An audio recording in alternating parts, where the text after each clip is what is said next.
CTV News with Lauren Stallone. Good evening. Thank you for joining us. We begin tonight with breaking news. OPP say part of the 401 is closed due to a transport truck on fire. They say it happened in the area of Iona Road and Union Road. Emergency crews are on scene and asking travelers to plan alternate routes.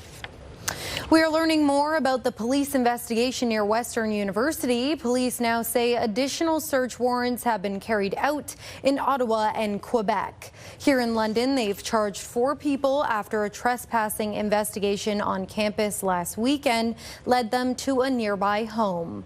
A loaded gun and potentially explosive chemicals were discovered. Police say the suspects are between 21 and 27 years old from London and Ottawa. They've given no timeline for how long they expect to maintain their presence in the area. Meanwhile, London police have identified the suspect and victim in a fatal shooting from last weekend. It happened early Sunday morning near the Palace Theatre on Dundas Street.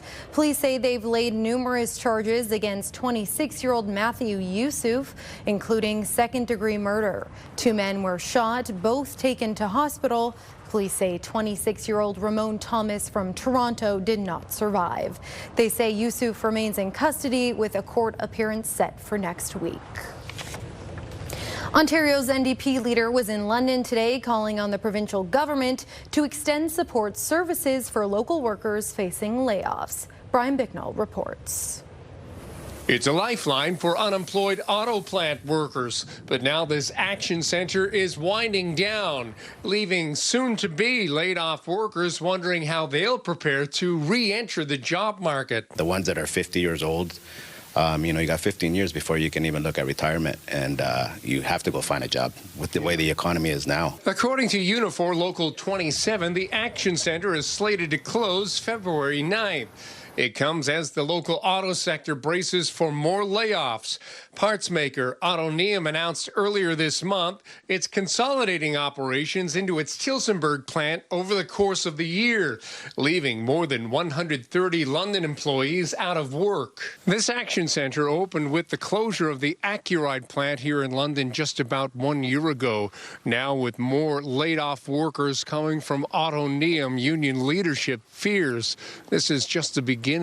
The union is calling on the provincial government to extend the action centre to accommodate future layoffs from Autoneum and elsewhere. My fear is it's going to get bigger. It's not just going to be auto. You can kind of see the signs. I've been in this for a while, and you see the signs coming. Unifor was joined on Friday by NDP leader Marit Stiles and local MPPs to talk about ongoing layoffs. She says she'll pressure the Ford government on the action centre. It's my job as the leader of the opposition to continue to pressure the government to take action quickly. A Workers' Action Centre is a really good example of that. There's something they could do today and just give them the comfort of knowing that the Workers' Action Centre is going to be there for them. Brian Bicknell, CTV News. In a statement issued late this afternoon, officials in the Labour Minister's office say they are working directly with Unifor to transition the existing action centre into a so-called power centre that will ensure workers and the community are supported. City officials say there's been another delay in opening up a micro-shelter community near the 401 and Highbury. It was supposed to open this weekend, but they now say the site won't be ready for occupancy until sometime next week. There are 50 prefabricated shelters on the lot designed to house up to 70 people. It was originally supposed to open earlier this month, but that was pushed back because of the harsh weather conditions. A new men's-only drug and alcohol treatment center is set to open in London next week. Our goal and our mission is to get to a point where 75% occupancy is for men from EAP groups, insurance and private pay, and 25% of the occupancy are guests that are covered by the costs and profits from the other. And they will be men from London and the surrounding areas that are able to access the services at no cost. The 20-bed facility is located at Queens Avenue and William, offering a 28-day recovery program. Officials say patients will have a regimented routine, participating in a variety of activities like yoga, meditation, mentorship groups, and counseling. They say they hope they can expand capacity in the years to come. I would like to see London come together and use a space like this in a positive direction so that we can have a brighter future for all of us and help the men that are in it to find a way back to a good path. Staff at London Health Sciences Centre say they are making medical history as the first hospital in the world to complete a pair of complex heart procedures in a single surgery. Rita Ismail has more on the process and a warning: some of the visuals in this story are graphic. A groundbreaking operation using new innovative devices was performed by cardiac surgeon Dr. Michael Chu at London Health Sciences Centre. This is a really exciting and innovative operation where we were able to do a very complex, extensive aortic reconstruction. So the main pipe that comes out of the heart, and rebuilding the rest of her aorta in a much less invasive way. While components of the operation have been performed before, conducting the challenging procedures together has never been done. We've been fortunate here at Western University and London Health Sciences Centre to be leaders in both of these operations, the frozen elephant trunk reconstruction and sort of novel, advanced, innovative ways to rebuild the aortic arch. And we've also been leaders with the Ross operation as well. So it's a matter of putting different components together and then figuring out ways to make the operation more efficient so that patients can experience both at the same time. First patient Angela had been living for years with a life-threatening connective tissue disorder, undergoing multiple emergency heart surgeries. She says the impact of this surgery has been life-changing. I feel grateful, optimistic. I mean, even more so. I was optimistic before, but even more so now, because now I get to plan for family vacations. I can plan more things that I can do away from home. And I can look forward to, future, my daughter getting married or her graduating from the university. LHSC says the world's first procedure offers new hope for patients with complex aortic disease and reinforces London's growing reputation as a leader in advanced cardiac care. It's incredibly gratifying. This is why we do this. We've been able to offer her a significantly increased survival from a couple of years out to 20 or 30 years. It's life-changing for her and her family. Hospital officials say the approach could reduce the need for multiple surgeries and improve long-term outcomes for patients worldwide. Rita Ismail, CTV News. City Councillor Elizabeth Pelosa is opening up about her experience undergoing breast cancer surgery last month. She spoke with Daryl Newcomb today about what it means for her political future. Councillor Elizabeth Pelosa, widely respected at City Hall as hardworking, compassionate, and blunt, is announcing a recent diagnosis with her typical candor. Breast cancer. Didn't see it coming, haven't been a smoker, used to run full marathons to raise money for charity. Just doing a self-exam, thought I felt something. Pelosa underwent breast cancer surgery in December, only days after chairing 2026 budget deliberations. The results of subsequent tests have all been clear. She's feeling healthy, but acknowledges there's still a journey ahead. A treatment plan involving radiation for sure. If chemo's on the table, I don't know. I'll wait for the doctors to give me that information. I will follow it. Pelosa has several critical roles at City Hall in addition to being the Ward 12 councillor. She chairs 3 committee meetings, including serving as London's budget chair. She's also a mother of 3 and sits on several external agencies, boards, and commissions. She isn't planning to take any specific time off from her duties at City Hall, but will be taking each day as they come. And as for the upcoming election, she reconfirms her intention to run for a 3rd term serving Ward 12. We might just see a little bit of difference in door canvassing, maybe a few more ice cream socials where residents on a street come to me and a neighbor hosts me versus waiting for people at each door. She credits early detection for her good prognosis and encourages everyone to get their regular screenings. It's so important that those in your life go and get checked, and if you think there's something, don't shy away from it. Daryl Newcomb, CTV News. Youth Opportunities Unlimited hosted its annual breakfast this morning, packing RBC Place, raising money for programming and sharing success stories. Sean Irvin has more on one story in particular highlighted today. At the 20th annual YOU breakfast are compelled by a young man's journey from despair on the streets of London to the heights of success, literally. Today, Trent Burke employs a half dozen people who make the windows of London's tallest buildings shine. But as a 13-year-old, Trent's window on the world was blurred in turmoil. My parents' marriage had disintegrated.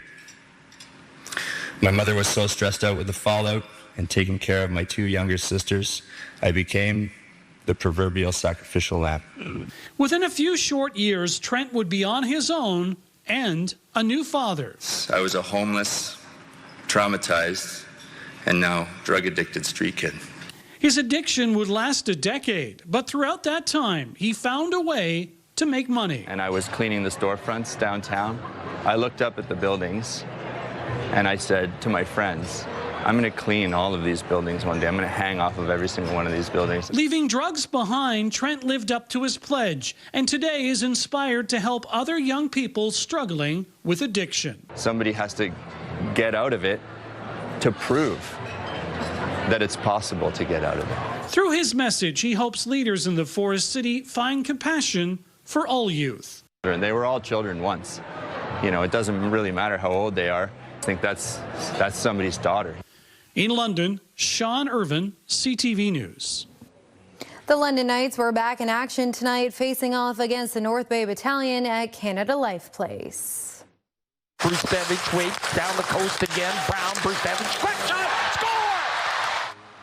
Henry Brustevich gave the Knights a 2-1 lead late in the second, but North Bay would tie it up in the third to force extra time. The game would eventually go to a shootout. The Knights lost this one 3-2 the final, but will be back tomorrow night in Erie. Puck drops at 7 p.m. When we come back, paying tribute to legendary Canadian performer Catherine O'Hara.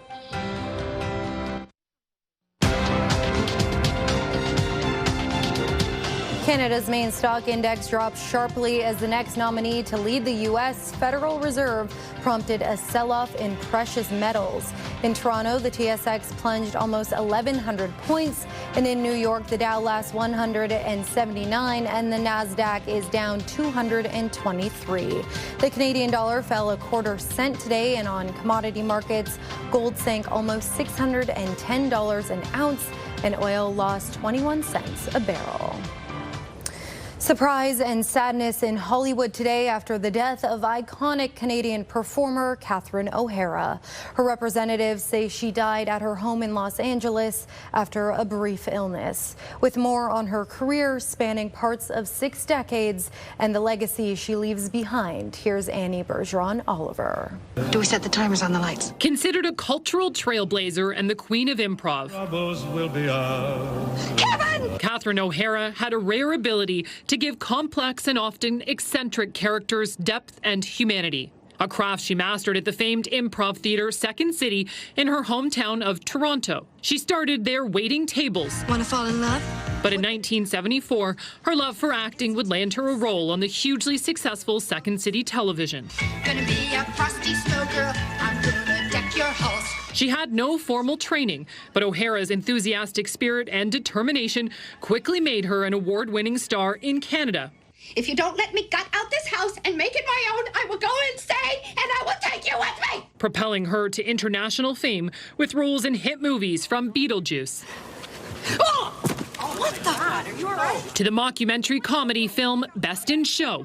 I sense there's something in the wind. And the cult classic animated movie The Nightmare Before Christmas. My bag! It's gone! But one of the roles she's best known for, Moira Rose in the hit show Schitt's Creek. Crocodile back to what my mother gave me! Her performance in the Canadian production was met with critical acclaim and garnered her multiple acting awards. I would love to stand up here and tell you this was all just a walk in the cake, but it wasn't. At one of her last appearances at TIFF just 4 months ago, O'Hara thanked her longtime friend and colleague, Eugene Levy. When I think of my happiest days in this adventure and show business, I realize most of them have been with you. An adventure in show business that spanned more than 50 years. O'Hara was 71. Annie Bergeron Oliver, CTV News, Ottawa. A technique in treating brain cancer first attempted at a Toronto hospital 2 decades ago is now being scaled nationwide. As Pauline Chan reports, it's meant to avoid using radiation on a baby's developing brain and has showed promising results. To be honest, the only thing I remember was like waking up in the morning just to get like the pokes in my omaya. CJ Brown was just 2 when he was diagnosed with a lethal brain tumor known as ATRT. And when he didn't respond fully to surgery and chemotherapy, Dr. Annie Huang faced a dilemma. She could use radiation to destroy the tumor in his brain, but she had seen the devastating effects radiation typically had on a young, rapidly developing brain. They're completely dependent. So we do them a disservice. We've cured their tumor, but we've left them with a life that's not what they should have had. But she had seen good results in leukemia patients of a different technique, and she hoped she could modify it to get chemotherapy directly to the brain and cerebrospinal fluid. I was just hoping, to buy them some time. The technique, using something called an omaya reservoir, bought CJ not just time, but a healthy, normal childhood. The kid's looking at you, having lunch, whatever, you pop it and you put the chemo in. So that way they don't have to be anesthetized. Now they're beginning to use this approach in centers across Canada. We've now started to extrapolate to other types of cancers that arise in these very young children. So the majority are still going to be ATRT, but we have some other tumors called ETMR, which is somewhat of a different flavor, but also, in fact, more aggressive than ATRT. Dr. Huang says more sophisticated technology now is allowing them to better identify and track the cancers and their response to the therapy. Well, it feels good for me to know it helps other kids. And CJ, now a healthy, cancer-free 20-year-old, is happy his childhood challenges have inspired hope for others. Pauline Chan, CTV News. A new investigation into social media advertising has found a major platform is earning billions of dollars connected to fraudulent activity. As Pat Foran reports, many of these ads seen on sites like Facebook are complete scams. We interviewed a woman who lost $1.7 million in a cryptocurrency investment scam. She invested her life savings after seeing a fake Elon Musk video on Facebook. I don't have no retirement saving. Everything is gone. There are many products featured on Facebook and Instagram that you should be cautious about buying or even believing they're legitimate. We found ads and posts that promoted the use of some supplements that are dangerous or even illegal. Consumer Reports says people have complained their credit card information has been stolen trying to buy products on Instagram that never arrived. And sometimes when they do arrive, they look nothing like what was advertised. People reached out to us. Yeah, I saw this ad on Facebook. Seemed too good to be true. And guess what? It was. Reuters says its investigation found that a large number of ads on Meta's social media sites were scams served up to users by Meta's algorithm. We always knew there were some fraudulent ads there, but they did a deep dive and said that up to 10% of the company's global revenue was coming for ads for scams or for other illegal activity. According to Reuters, Meta was aware of the problem but undercut efforts to stop it while projecting roughly $16 billion in earnings from scam ads. In a statement to Consumer Reports, Meta said, "We aggressively fight fraud and scams," and said the documents Reuters relied on present a selective view that distorts Meta's approach to fraud. In response to claims that 10% of its revenue was generated by scam ads, Meta says that number was based on a rough estimate, and subsequent audits found many of the ads were not violating its terms and conditions. So what should you do? Short of swearing off social media, take steps to protect yourself, be skeptical, and if an ad looks suspicious, report it. Treat ads for unbelievable deals with extreme caution, as chances are they're scams. Pat Foran, CTV News. Good evening. I'm meteorologist Gary Archibald for CTV News. We are still looking at this painted map of southern Ontario to give you an idea of where Environment Canada's warnings are. It's for the cold, extreme cold, with wind chill values before dawn tomorrow between minus 25 and minus 30 in the municipalities shaded in this blue. Speaking of blue, the coldest air, and we usually mark that out with shades of blue on our temperature map. Well, that blue, that cold air, is reinforcing potentially some lake-enhanced flurries through the overnight, but I don't anticipate blizzard-like whiteout conditions. The winds are dying down. We'll be cold this weekend, no doubt, but there's hope for some more warmth in the air, relatively speaking. I'll break down what you need to know just ahead. Gary is here now with your full weather forecast. Gary? Lauren, I think we'll be close to about minus 25 tomorrow morning. Some of the models suggesting wind chill values closer to minus 30, and it's in these areas. Shaded in blue across southern Ontario proper, working its way east towards the Ottawa Valley, in fact. So minus 25 to minus 30, hence the warning from Environment Canada about frostbite to exposed skin in just minutes, just a couple of minutes, in fact, a possibility. A swirl of activity over the Great Lakes. In fact, this northerly, northeasterly wind pattern is, well, fetching across the Great Lakes with some lake effect snow from Superior, Michigan, right through the heart of Huron, but it's light. It's light for us over the next 24 hours. If we do see snow accumulating upwards maybe a centimeter, we'll see it early in the morning across London, Kitchener, Waterloo, and further north of London. I would say all the way north towards Grey Bruce, Wyerton, Tobermory, upwards about 5 centimeters is possible. Shelburne, Mount Forest, I should mention Listowel is about 1 to 3 as well. Hanover about 1 to 3. So there's snow there, but we've seen a lot more over the last 2 weeks. Overnight temperatures are cold, and that's why we're talking about wind chill values with core temperatures at minus 20 in the great city of London. About 4 or 5 a.m., the winds will make it feel closer to about minus 25 or colder. The good news is we are going to trend towards some moderation in terms of those temperatures. They won't be as biting, as severe, as uncivilized over the next 7 days. Case in point, for the City of London, the highs and lows anticipated with a slight chance of flurries, upwards of that centimeter of snow in the next 24 hours. We'll see a high of minus 10. Our average high for this time of the year is closer to minus 3.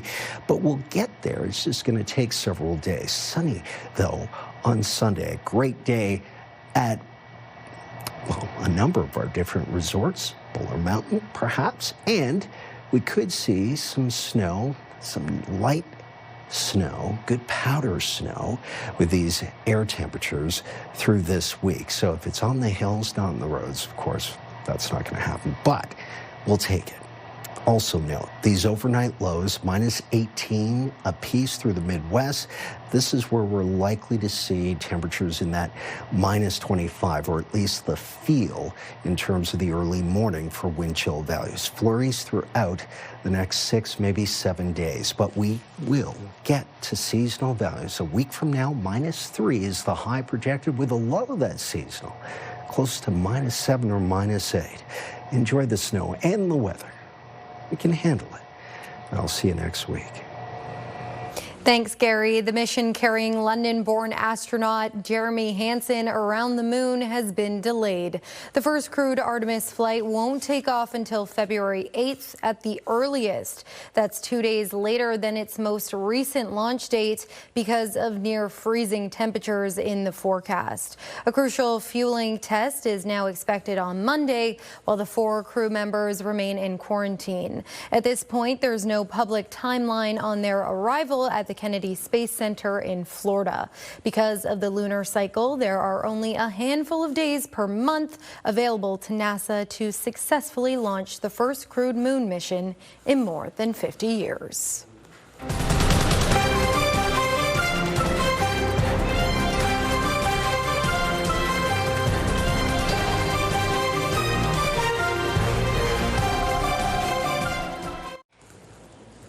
Finally tonight, it's been a true Canadian winter and perfect weather to kick off the 48th edition of Winterlude across the National Capital Region. From ice sculptures to snow slides, there's something for everyone. CTV's Tyler Fleming reports. Competition is heating up to see who can create the coolest sculpture. 18 blocks, 300 pounds per block. Winterlude is underway at Confederation Park, where a dozen ice carving duos from around the world have just 30 hours to complete their ice sculptures. Spectators like Maeve and Azalea watch in awe. It's really cool. I've been really enjoying seeing them carve them out. It's really awesome. This year's challenge, inspiration from the north, which carver Chris Dainty hopes to reflect. Julio, who I'm carving with, comes from Mexico City. And so one of the things was we wanted to do a narwhal, a polar bear, and a hunter, father, son. And so this was really special to think of what it's like up north, how people survive through hunting. So that's what we did with this one. Visitors vote on the final pieces. The final project will be very interesting to see. Here, it's the magic of the ice gardens. Over in Gatineau, Jacques Cartier Park is rolling out its winter playground. Chilly today, but let me tell you, totally worth the view from the top of this Ferris wheel to see the Ottawa River, the city, and Snowflake Kingdom. And it's where you also find the snow slides. That thing is 40 feet high and 150 width. This year we make close of 40,000 cubic meters of snow. Carved into the sides, massive sculptures along with alcoves highlighting all things Canadiana. This is truly a Canadian experience, and that's why it's so important that people come out. Whether you want to learn how to ski, snowboard, there's even an opportunity to learn about lacrosse over here. There's something for everyone, like mazes, activities, snacks, and live music too, with many other events on both sides of the border. Also, at Confederation Park, because it's an Olympic year this year, we have a big screen, and we're going to be showing the Canadians that are competing in the Winter Olympics this year. So don't stay at home, get dressed up, and come and cheer on our Canadian athletes. Winterlude runs until February 16th, and while you're there, don't forget about the ice slides. Fast. Tyler Fleming, CTV News. That's our time tonight. Thanks for watching. We'll see you next time. I'm Lauren Stallone. Have a good night.